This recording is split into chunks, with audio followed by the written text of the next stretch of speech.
আমি তোমাদের অধঃক্ষেপণ নিয়ে আলোচনা করব। হ্যাঁ, অধঃক্ষেপণ। তাহলে প্রথমেই দেখি অধঃক্ষেপণ বলতে আমরা কি বুঝি। এখন দেখো, বায়ুমণ্ডলে যে জলীয় বাষ্প রয়েছে সেগুলো যখন উপরের দিকে থাকে, উপরে তো তাপমাত্রা কম, ফলে সেটা কি হয়, ঘনীভূত হয়। ঘনীভূত হয়ে ওই জলীয় বাষ্পটা জলকণা বা তুষারকণায় পরিণত হয়। ওই যে জলকণা বা তুষারকণা, ওগুলো যখন মাধ্যাকর্ষণ শক্তির টানে পৃথিবীর পৃষ্ঠে নেমে আসে, পৃথিবী পৃষ্ঠে ঝরে পড়ে বৃষ্টিপাত রূপে, তারপরে তোমার তুষারপাত রূপে, শিলাবৃষ্টি রূপে। হ্যাঁ, এটাকেই তখন বলা হচ্ছে, এই যে প্রাকৃতিক ঘটনাটা, এটাই হলো অধঃক্ষেপণ। অর্থাৎ সূর্যের উত্তাপে ভূপৃষ্ঠের জলরাশি, আমাদের ভূপৃষ্ঠের উপরে যে জলরাশি রয়েছে, এই যে জলরাশিগুলো সূর্যের উত্তাপ, সূর্য কিরণ পাচ্ছে, এই জলরাশিগুলো সূর্যের উত্তাপে কি হচ্ছে, গরম হচ্ছে, দিয়ে বাষ্প হচ্ছে, বাষ্প হয়ে উপরে উঠে যাচ্ছে, তাই তো। উপরে এখন কেন গরম হয়ে গেলে হালকা হয়, জলটা গরম হয়ে জলীয়বাষ্পে পরিণত হয়ে হালকা হয়ে উপরে উঠে গেল। উপরে যখন উঠে গেল তখন উপরের বায়ুস্তরে কিন্তু তাপমাত্রা কম, তার ফলে সেই বাষ্পটা, এই জলীয় বাষ্পপূর্ণ বায়ুটা তখন আর ঘনীভূত হয়। ঘনীভূত হয়ে কি হলো, তখন জলকণা, বা যখন প্রচণ্ড তাপমাত্রা কম থাকে তখন সেটা বরফ কণায় পরিণত হয়। তা ওই যে বায়ুমণ্ডলটা জলকণায় বা বরফ কণায় পরিণত হলো, এখন যদি ওই জলকণা বা বরফ কণাগুলোর আয়তনটা বড় হয় বা পরিমাণটা বেশি হয়, তখন সেটা কি হয়, আর আকাশে ভেসে থাকতে পারে না, মাধ্যাকর্ষণ শক্তির টানে পৃথিবীর বুকে ঝরে পড়ে। এটাই হচ্ছে অধঃক্ষেপণ। অর্থাৎ অধঃক্ষেপণটা দুটোভাবে হয়, একটা কঠিন অবস্থায় হয় আর একটা তরল অবস্থায় হয়। কঠিন অবস্থায় কোনগুলো হয়, তুষারপাত, স্লিট, শিলাবৃষ্টি, এগুলো হচ্ছে কঠিন অবস্থায়। অপরদিকে বৃষ্টিপাতটা, হ্যাঁ, এটা হচ্ছে তোমার তরল অবস্থায়। এখন দেখো, সব রকমের অধঃক্ষেপণই বৃষ্টিপাত, আমরা অধঃক্ষেপণ মানেই মনে থাকে যে বৃষ্টিপাত, কিন্তু সব অধঃক্ষেপণ কিন্তু বৃষ্টিপাত নয়। এখন জলীয় বাষ্প ঘনীভূত হয়ে ভূপৃষ্ঠে না এসে পৌঁছালে তাকে কিন্তু অধঃক্ষেপণ বলবো না। হ্যাঁ, এখন তুষারপাত, স্লিট, শিলাবৃষ্টি, এগুলো কিন্তু ভূপৃষ্ঠে এসে পড়ে, কিন্তু তুহিন, কুয়াশা, ওইগুলো কিন্তু ভূপৃষ্ঠে এসে পড়ে না, নিচের বায়ুস্তরেই ভাসমান অবস্থায় থাকে, বা পাতায় কোনো গাছের উঁচু অংশে এগুলোতে জমা হয় জলবিন্দু রূপে। হ্যাঁ, তো যতক্ষণ না সেটা ভূপৃষ্ঠে পড়ছে তখন তাকে কিন্তু অধঃক্ষেপণ বলবো না। তাহলে তোমরা অধঃক্ষেপণ বলতে কি বুঝবে, যে মাধ্যাকর্ষণ শক্তির প্রভাবে বায়ুমণ্ডল থেকে জলীয় বাষ্প ঘনীভবনের মাধ্যমে কঠিন বা তরল অবস্থায় যদি ভূপৃষ্ঠে নেমে আসে, তখন তাকে বলা হয় অধঃক্ষেপণ। তাহলে অধঃক্ষেপণের প্রথম ভাগটা বলেছি বৃষ্টিপাত। তাহলে বৃষ্টিপাতটা কি দেখে নিই। এখন দেখো, উঁচু আকাশে ভাসমান যে জলীয় বাষ্প, সেগুলো ঘনীভূত হয়ে কি বললাম, জলকণায় পরিণত হয়, দিয়ে মেঘ হিসাবে ভেসে বেড়ায়, তাই তো। এখন মেঘের মধ্যে ভাসমান ক্ষুদ্র ক্ষুদ্র জলকণাগুলো পরস্পরের সঙ্গে মিলিত হয়, দিয়ে বড় বড় জলকণায় পরিণত হয়। এই ভারী জলকণা তখন আর বাতাসে ভেসে থাকতে পারে না, মাধ্যাকর্ষণ শক্তির টানে ভূপৃষ্ঠে এসে পড়ে। এটাই হলো বৃষ্টিপাত।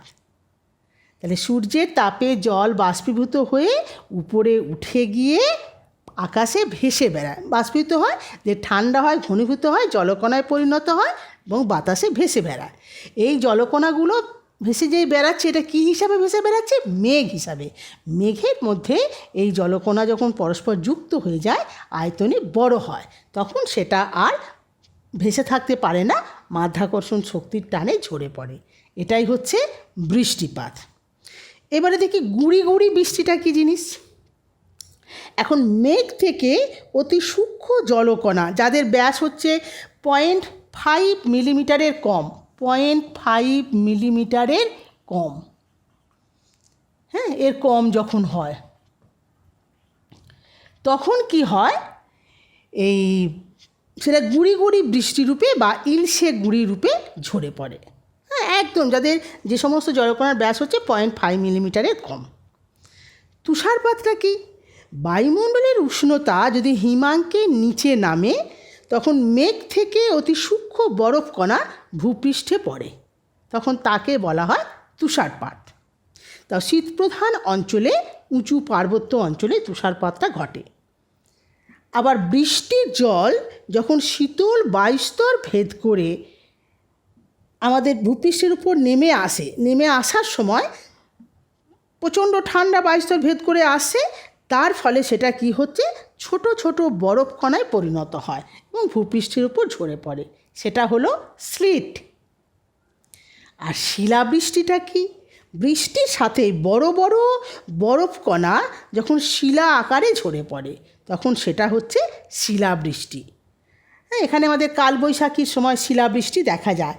তাহলে বৃষ্টিপাত হচ্ছে মেঘের মধ্যে জলকণাগুলো যখন পরস্পর যুক্ত হয়ে আকারে বড় হয় তখন মাধ্যাকর্ষণ শক্তির টানে নিচে ঝরে পড়ে, সেটাই হচ্ছে বৃষ্টিপাত। আর যে সমস্ত মেঘের মধ্যে জলকণার আয়তন যখন খুব কম হয়, 0.5 মিলিমিটারের কম হয়, তখন গুঁড়ি গুঁড়ি বৃষ্টিরূপে ঝরে পড়ে। আবার মেঘের মধ্যে উচ্চ বায়ুস্তরে যদি তাপমাত্রা খুব কমে যায় তখন মেঘের মধ্যে জলকণাগুলো বরফ কণায় পরিণত হয় এবং সেটা আস্তে আস্তে মাধ্যাকর্ষণ শক্তির টানে নিচের দিকে ঝরে পড়ে, এটা হচ্ছে তুষারপাত। এটা তো শীতল অঞ্চলে, পার্বত্য অঞ্চলে হয়ে থাকে। স্লিট কি? ওই যখন বৃষ্টির জলটা বায়ুমণ্ডল ভেদ করে আসছে তখন বায়ুমণ্ডলের তাপমাত্রা যদি কোনো কারণে খুব কমে যায় তখন বৃষ্টির জলের কিছুটা অংশ ছোটো ছোটো বরফ কণায় পরিণত হয়, দিয়ে আমাদের ভূপৃষ্ঠে ঝরে পড়ে। এটাই ছোটো ছোটো বরফ কণা, এটা হচ্ছে স্লিট। আর তারপরে হচ্ছে শিলাবৃষ্টি। ওই যখন বরফ কণার আয়তনগুলো খুব বড় হয় তখন সেটাকে আমরা বলবো শিলাবৃষ্টি। ঠিক আছে? তো এইবারে আজকে যেটা আলোচনা করব বৃষ্টিপাত নিয়ে, শুধুমাত্র বৃষ্টিপাত। এখন বৃষ্টিপাতকে আমরা 3টে ভাগে ভাগ করব। একটা হচ্ছে পরিচলন বৃষ্টিপাত, 2 নম্বর হচ্ছে তোমার শৈলোৎক্ষেপ বৃষ্টি,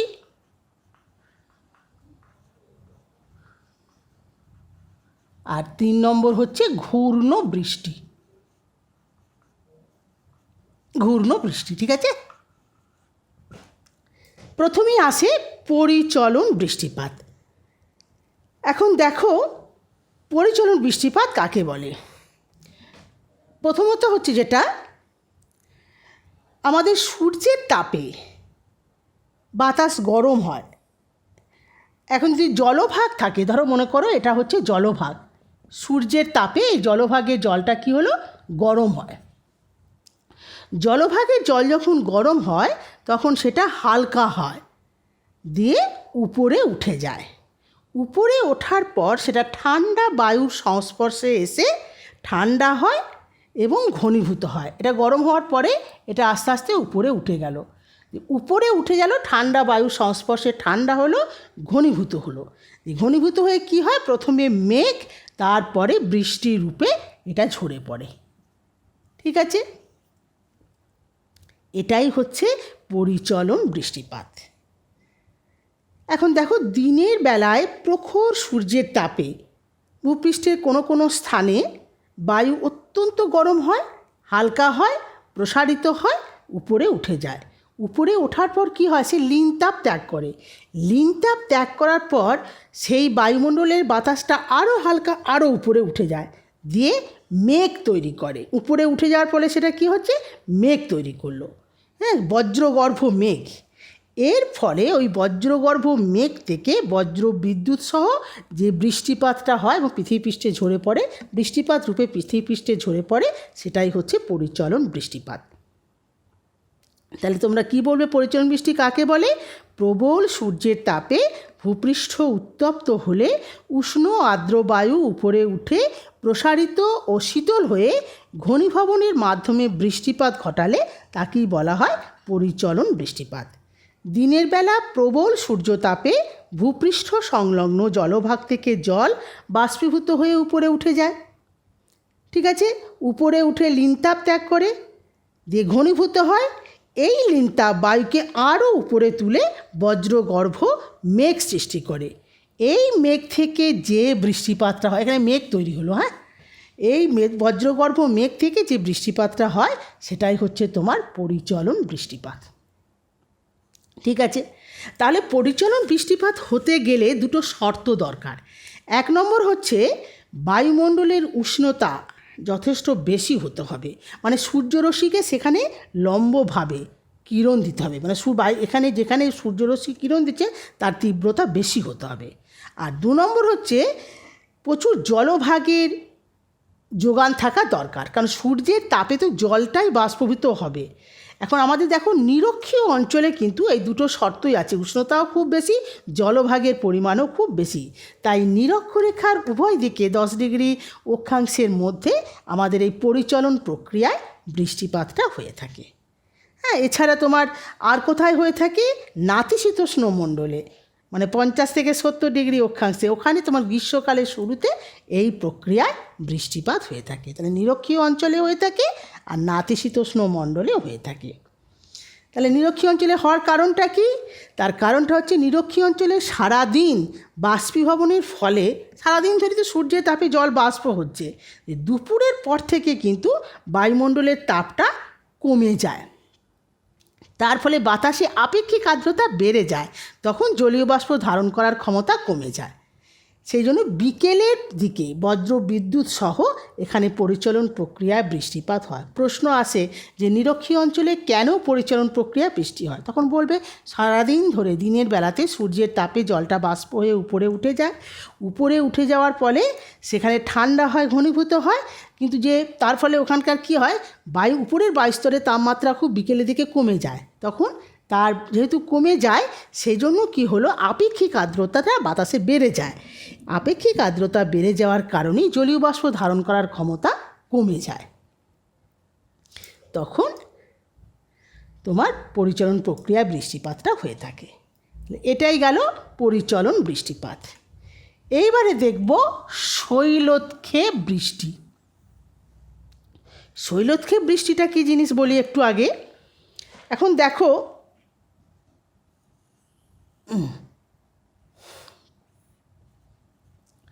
জলীয় বাষ্পপূর্ণ বাতাসের গতিপথে যদি কোনো পর্বত বা মালভূমি অবস্থান করে, তাহলে সেই জলীয় বাষ্পপূর্ণ বাতাসটা পর্বতের গায়ে এসে ধাক্কা খায়। ধাক্কা খাওয়ার কারণে সেটা আরও উপরে উঠে যায়। উপরে উঠে সেখানে যেহেতু উপরের বায়ুস্তরের তাপমাত্রা কম, সেখানে শীতল হয়, ঘনীভূত হয়, বৃষ্টি রূপে যে ঢালে ধাক্কা খেলো সেই ঢালেই ঝরে পড়ল।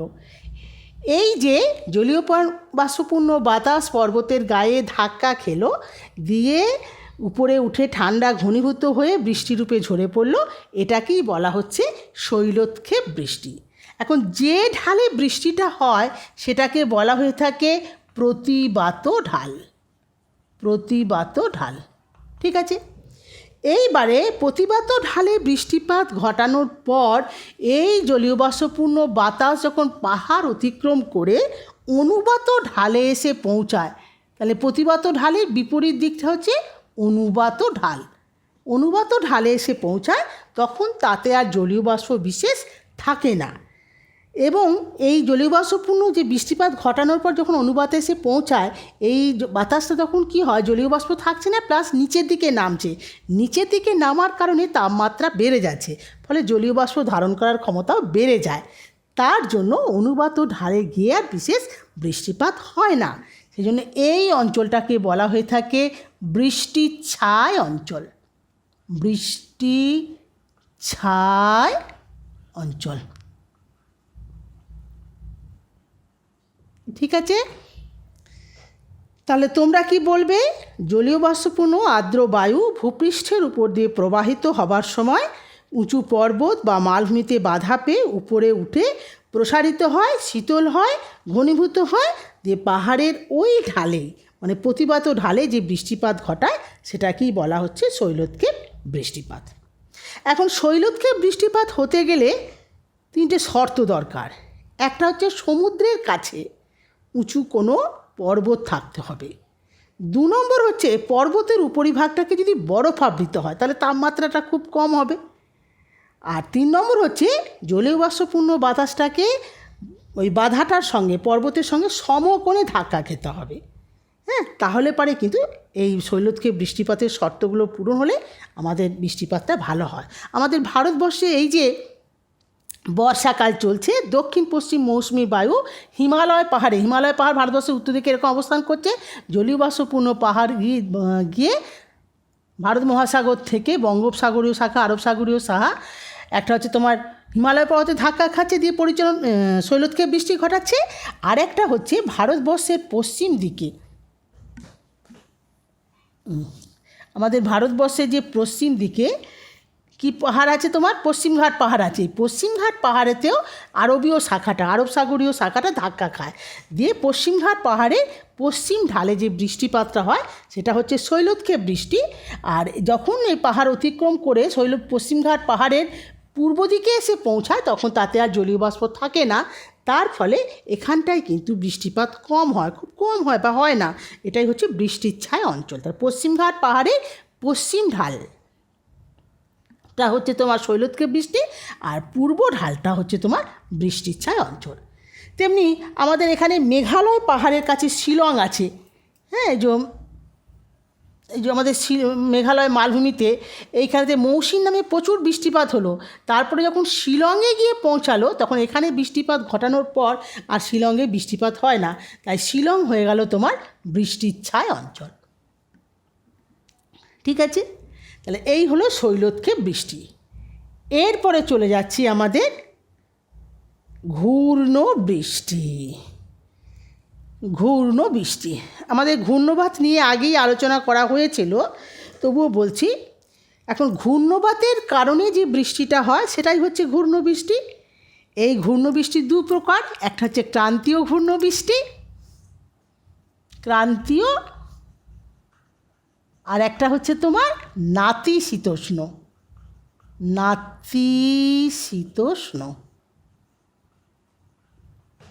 ক্রান্তীয় বৃষ্টিপাত কী ধরনের? ক্রান্তীয় মণ্ডলে যদি গভীর নিম্নচাপের সৃষ্টি হলে চারপাশের উচ্চচাপ অঞ্চল থেকে জলীয় বাষ্পপূর্ণ বাতাস এখানটায় প্রবেশ করে, দিয়ে সে পর্যায়ক্রমে গরম ও হালকা হয়ে উপরে উঠে শীতল ও ঘনীভূত হয়ে জলকণা রূপে বৃষ্টি রূপে ঝরে পড়ে। এটাই হচ্ছে তোমার ঘূর্ণ বৃষ্টি। ঠিক আছে, তাহলে কী বলবে?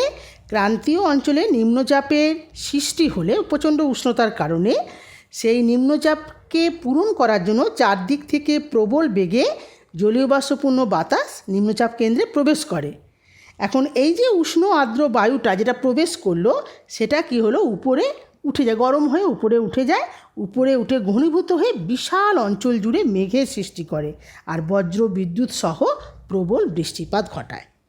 এখন দুর্বল যে ক্রান্তীয় ঘূর্ণবাত, যেটা ডিপ্রেশন বলেছিলাম, সেখানে শুধুই বৃষ্টি হয়, আর শক্তিশালী ঘূর্ণবাত হলে সেখানে কিন্তু ঝড় বৃষ্টি ব্যাপক হারে হয়ে থাকে। ঠিক আছে, আর নাতিশীতোষ্ণ অঞ্চলের ক্ষেত্রেও তো বলেছিলাম দুটো বিপরীতধর্মী বাতাস এসে মিলিত হয়। একটা ছিল মেরু অঞ্চলের শীতল বাতাস, শুষ্ক বাতাস, আর একটা হচ্ছে ক্রান্তীয় অঞ্চল থেকে পশ্চিমা বায়ু যেটা যাচ্ছিলো উষ্ণ আর্দ্র বাতাসটা যেহেতু হালকা, মেরু বাতাসটা যেহেতু ভারী নিচের দিকে নামে, আর উষ্ণ বাতাসটা উপর দিকে উঠে যায়। মেরু বাতাস নিচে নামে, উপর দিকে উঠে যায়। যে বাতাসটা উপরে উঠল সে ঠান্ডা ঘনীভূত হয়ে আমাদের বৃষ্টিরূপে ঝরে পড়ে। এটা হচ্ছে নাতিশীতোষ্ণ মণ্ডলে। ঠিক আছে, তাহলে বৃষ্টিপাত ক প্রকার গেল? 3 প্রকার: পরিচলন বৃষ্টিপাত, শৈলক্ষেপ বৃষ্টিপাত, ঘূর্ণ বৃষ্টি। পরিচলন বৃষ্টিপাতটা কোথায় বেশি দেখা যায়? নিরক্ষীয় অঞ্চলে।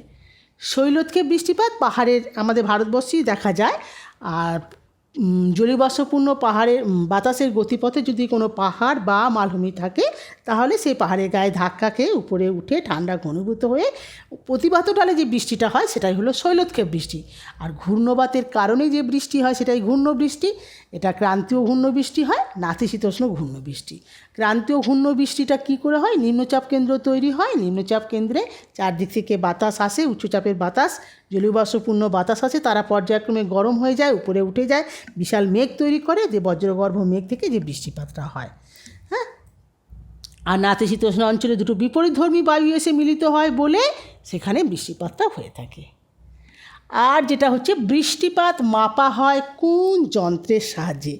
বৃষ্টিপাত মাপা হয় রেন গজ বা বৃষ্টিপাত মাপক রেন গজ, হ্যাঁ, বা বৃষ্টিপাত মাপক যন্ত্রের সাহায্যে আমাদের বৃষ্টিপাত মাপা হয়। আর বৃষ্টিপাতের পরিমাপের এককটা হচ্ছে ইঞ্চেও করা হয়ে থাকে, তখন এখন সব থেকে যে বেশি প্রচলিত আছে সেটা সেন্টিমিটার পদ্ধতি, হ্যাঁ, সেন্টিমিটার বা মিলিমিটার। ঠিক আছে, এটাই বৃষ্টিপাত মাপার একক। আর একটা কথা আছে সমবর্ষণ রেখা। সমবর্ষণ রেখাটা কি? সমবর্ষণ রেখা যে সমস্ত স্থানে বৃষ্টিপাতের পরিমাণ একই রকম সেই সমস্ত স্থানগুলোকে যোগ করলে যে কাল্পনিক রেখাটা পাওয়া যায় সেটাই হচ্ছে সমবর্ষণ রেখা। আমরা যেমন সমউষ্ণ রেখা পেয়েছিলাম, যে সমস্ত স্থানের উষ্ণতা একই রকম, একই, সেই সমস্ত স্থানগুলোকে যোগ করলে যে রেখাটা পাওয়া যায়। তেমনি সমচাপ রেখা, যে সমস্ত স্থানে বায়ুর চাপ একই রকম সেই সমস্ত স্থানগুলোকে যোগ করলে যে রেখাটা পাওয়া যায়। তেমনি যে সমস্ত স্থানে বৃষ্টিপাতের পরিমাণ একই রকম সেই সমস্ত স্থানগুলোকে যোগ করলে যে কাল্পনিক রেখাটা পাওয়া যায়, যে রেখাটা পাওয়া যায়, হ্যাঁ, সেটাই হচ্ছে তোমার সমবর্ষণ রেখা। ঠিক আছে, হ্যাঁ, এখন সমবর্ষণ রেখা কাল্পনিক বলছে এ কথাই যে এটা কিন্তু বাস্তবে অস্তিত্ব আছে। আমরা কিন্তু ম্যাপে এঁকে দেখাই সমবর্ষণ রেখা, এখানে বৃষ্টিপাত একই, এখানে বৃষ্টিপাত একই, যে সমস্ত স্থানগুলোকে যোগ করে আমাদের একটা বৃষ্টিপাত মাপক মানচিত্রে সমবর্ষণ রেখা দেখানো হয়ে থাকে। হ্যাঁ, এটা ভালো করে পড়বে তোমরা, আর কোনো কিছু বুঝতে না পারলে আমাকে অবশ্যই জিজ্ঞাসা করবে। ঠিক আছে, হোয়াটসঅ্যাপে জিজ্ঞাসা করে নেবে।